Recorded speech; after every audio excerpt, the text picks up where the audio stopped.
Assalamu alaikum ustaz. Nafil namazda sajdada qirg'icha duo qilsa bo'ladi deydi. Sebebi eng yaxshisi bayag'i ma'thur hadislarda kelgan, oyatlarda kelgan duolarni qilsak shu yaxshi bo'ladi. O'sha duoni qilib ele o'zingni muhtojligingni niyat qilib qo'ygan, Alloh taolo beradi shuncha. Hatto g'ayurki olimlar aytadi, agar seni bir muhtojliging bor, buni qizga jetpay atasin, je bo'lsa buni mashinani ola olmay atasin, je buni kvartiraga sotib ola olmay atasin, bir narsa bo'ladi-da, muhtojliging bor. Salovat tili ko'p aytaver dedi. Ey Allohim, buni qizni menga ber deb eyle. Allohumma salli ala sayyidina habibina Muhammad. Salavatni ko'p aytaver, niyating o'shani o'ylayversang Alloh taolo beradi deydi. Şunun hurmati bilan. Emi sen bayağı nafil namazlarda sajda qilgan qirg'icha duo qilgan bir narsani so'ragan atasin-da. Turab, ne so'ragan atasin? Bu dunyodagi bir narsalarda. Agarda oxiratni so'rayman desang, janaga Qur'onda, hadisda kelgan duolarda oxirat bor. Robbana atina fid dunya hasana va fil oxirati hasana va qina azaban nar bor. O'shuning uchun nafillarda qirg'icha duo qilmay, şol ma'thur dualarda qilavergin. Allohda o'sha niyatingda, ne niyating bor? O'sha niyating bilan ele duo qilaver. Alloh taolam arttırıp beradi inshaalloh. Ha? Buzulbayt negisi. Assalomu alaykum ustaz. Namoz boshlaganda qo'ldan barmog'in quloqning yumshog'ina tegizib, alaqanni qiblaga qaratuvning hukmi qanday? Siz жаңы kelgan o'xshaysiz bir savoqlaringizga. Bu bo'yicha men atayim bir savoq qilib YouTube'ga kirgizib qo'yamiz. 1 soatga yaqin savoq, boshidan oyog'ina chayn, qulog'ingga tegizasizmi, yo qo'lingni qulog'ingga tegizasizmi, yo qulog'ingni qo'lingga tegizasizmi? Aytqam o'shani bardig'incha. Qanday ko'tarilish kerak, hadislarda nima kelgan? O'shani kechina YouTube'da qarasangiz, inshaalloh o'sha yerda sonini aytib berganman. Jana attahiyatda barmoqni qiblaga qaratu milletbi. Buni qiblaga nimaga attahiyatda o'tirgan tejada qo'ldan mintib turusu bu payg'ambarimizga erishgan. Payg'ambar shunday qilib turgan. No tejaning bugilgan yeri o shuni qirinda bunday bo'l. Qiblani qarab turishi kerak. Bu tuqni aytdi bu. Barmoqlarda da shunday demak qo'llar. Ana mundaylar var mı? Mundaylar. Allah boyunca özünce savoq qilib qo'yadi. Hanafi mazhabida 3 qavul var. 3 fatva var. Birisi eşhedü en la ilahe illallah ve eşhedü enne Muhammed Resulullah. Şu oydan turaversin. Şu en güçlüsü şu. En güçlü şu. Andan eşhedü en la ilahe illallah degan var. Bu hadisga amal qilinib, nayla ko'tarib qayrat ishlaydi. Bu ikinci o'rinda. Bular qavlu musahhah dedi.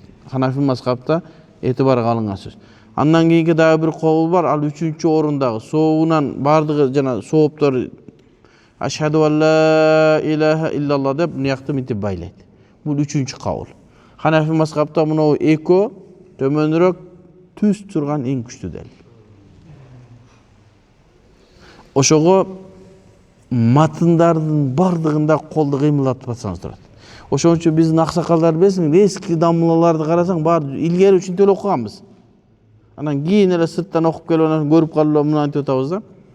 O'shoning uchun bunday tuz turib o'qiganning so'vi ko'p. Shu Hanafi mazhabida eng kuchli qavul.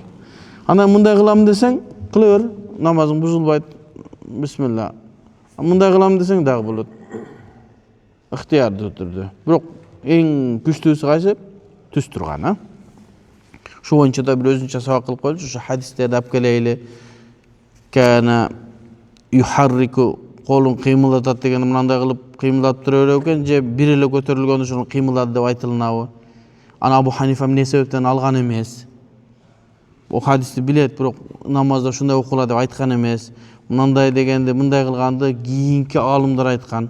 Boshqacha endi 10-yildan keyingi kelgan olimlar aytgan. 10-yilga chayn namoz qanday o'qiganini bilgan emasmi bizning Hanafilar.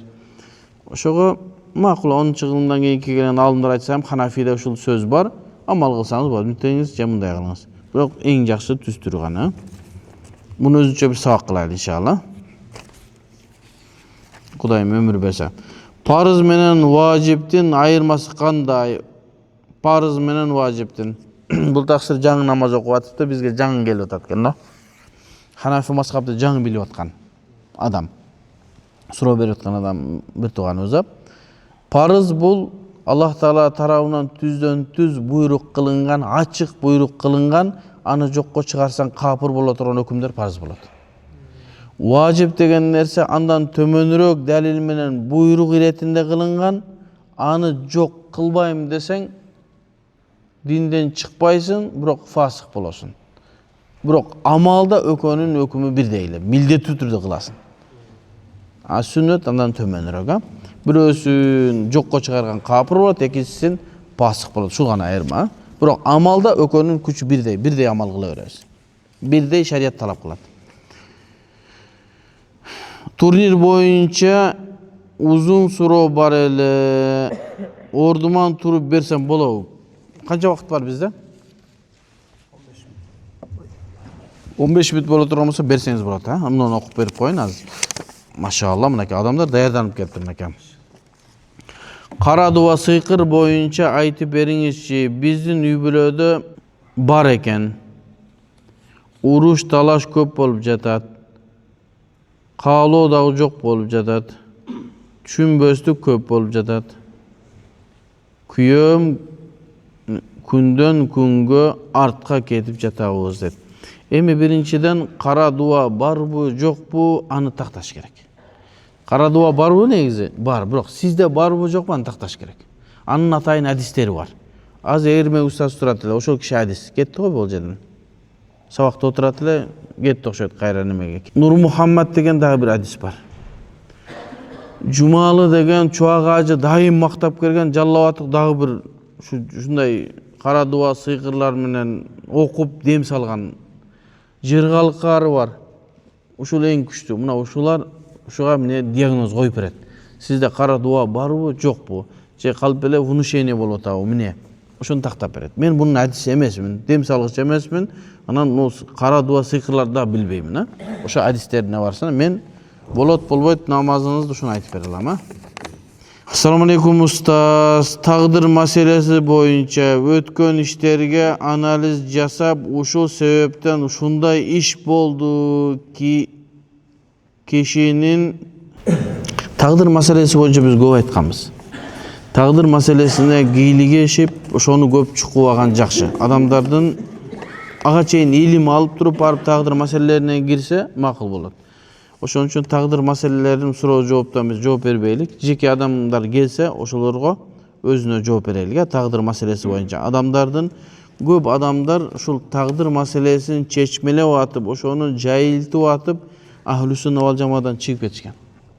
Ошону жалпы адамдардын акылы жетпеген нерсеге жалпы адамдарга буну айтпай эле өзүнө жооп берели. Эгер сиз бирөөдөн 1000 сом карыз алсаңыз, ошону 5 күндөн кийин төлөп берем деп 2 күндөн кийин төлөп берсеңиз, аны 1000 сом карыз кылып койгондой болосузбу?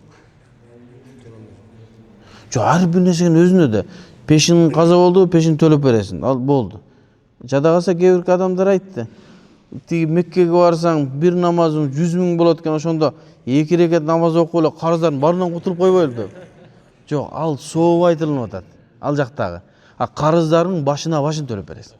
Башына башын төлөп беребиз, Ошого азыркы мезгилде чындыгында ошол оюндар көбөйүп кетти. Оюндар качан болот? Адамдар бекерчи болгондо оюн кылып баштайт да, негизичи. Адамдарга оюнга башка нерсеге азыр убакыт жок, макул эми. Жана жүрөгүңөрдү убагы менен эс алдырып тургула деген хадиске амал кылып, макул бир аз эс алсын. Эми ошону жанагы взнос төлөй турган болсо, ар бир команда аны топтоп туруп, тамакка иштетип ийген болсо, эч кандай көйгөй жок. Эгерде ошол нерсе байгеге, сорунга коюла турган болсо, бул кумарга кирип калат. Кумарга кирип кала турган болсо, ошол жерде ойногон команданын бардыгы күнөөкөр болот. Эми кээ бир мезгилде бирөө взнос төлөй алат, төлөй албайт. Төлөй албаган дагы ошого мен эки эрежени айтайын.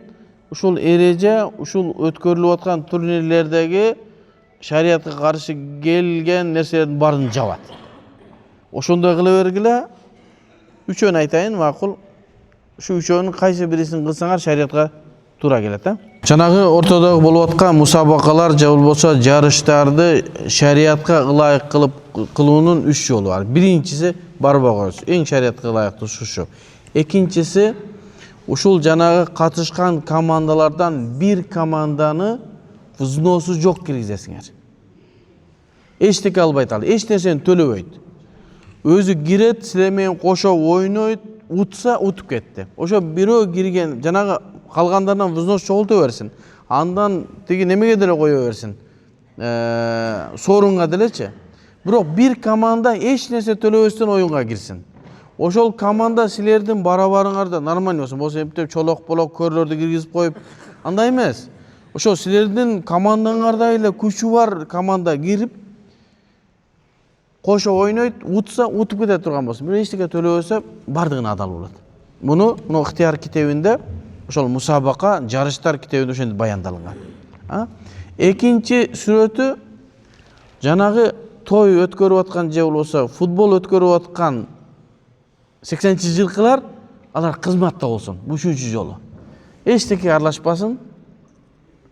Анан өзү спонсор таап алып келсин дагы ортого коюп берсин.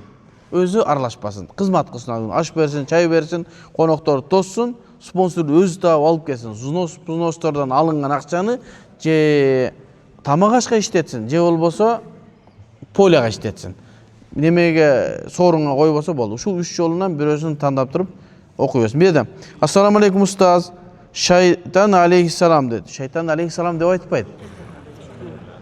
Алейхиссалам деп пайгамбарларга, мусулмандарга айтылат. Шайтанга алейхи лана дейт. Аллах тааланын ланаты болсун дейт.